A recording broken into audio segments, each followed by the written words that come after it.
Hello students, today we will talk about coalition government in the chapter of 4 civics working of institution.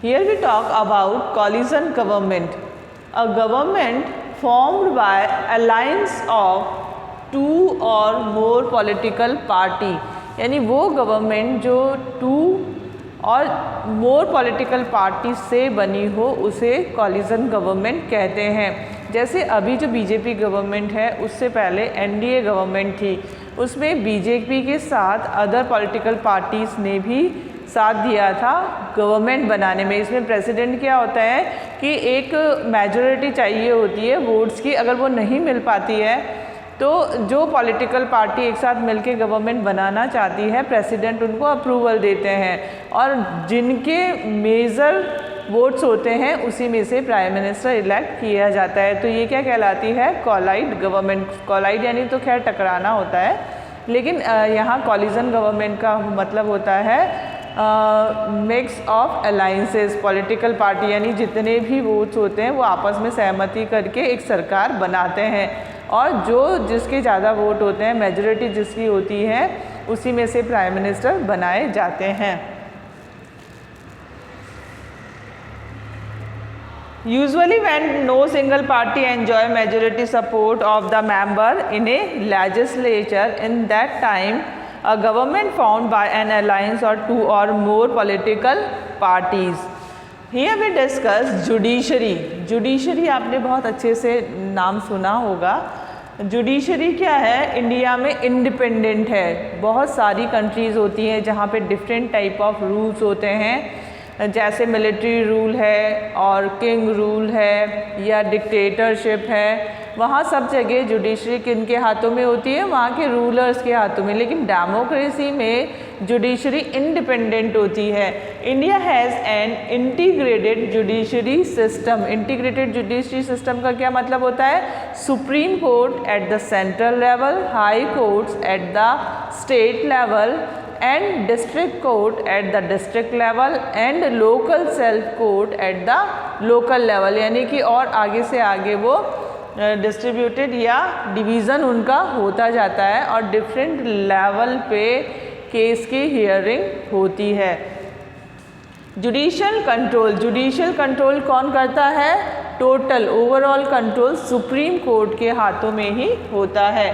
अब supreme court किन cases को hair कर सकता है? देखिए, between citizen of the country, यानी citizen to citizen, जैसे कोई क्रिमिनल केस है या सिविल केसेस हैं, अगर उनको सेटिस्फैक्ट्री जो उनको मिलता है आंसर नहीं मिल पाता है, या आंसर कह सकते हैं जजमेंट नहीं मिल पाता है, तो वो कहाँ अपील कर सकते हैं?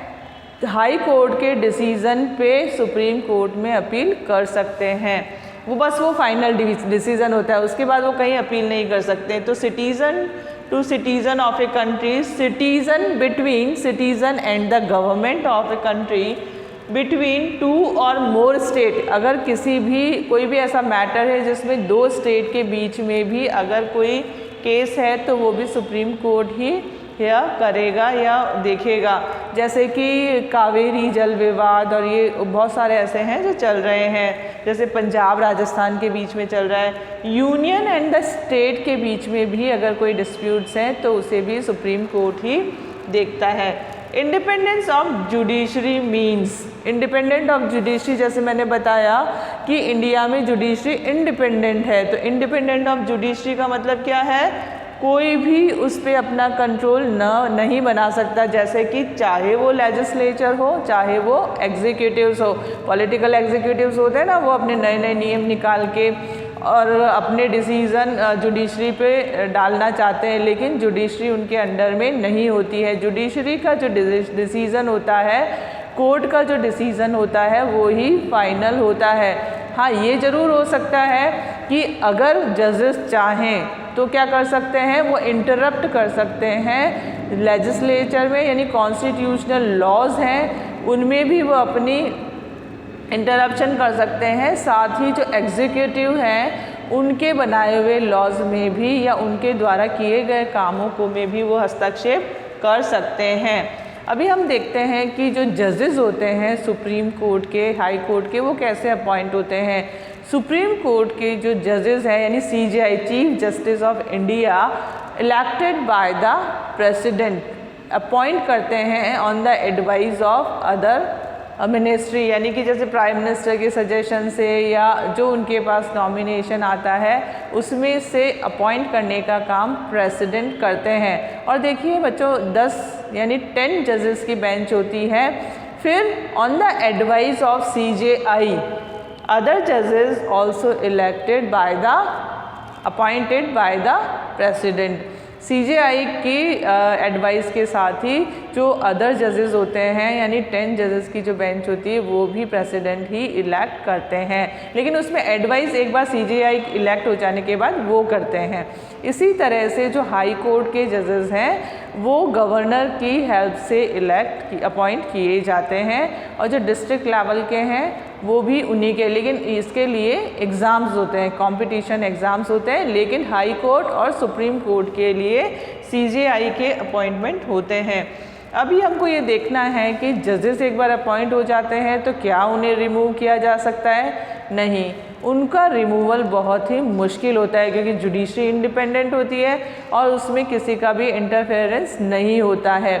तो अगर जजेस को रिमूव करना है तो पहले उनका जो भी गिल्ट है उनको उसके आधार पे लोकसभा राज्यसभा में डिस्कशन होता है, डिबेट होता है, और उसके बाद जजेस can be removed by the impeachment motion passed by 2/3 member of both the houses. Both the houses means Lok Sabha and Rajya Sabha.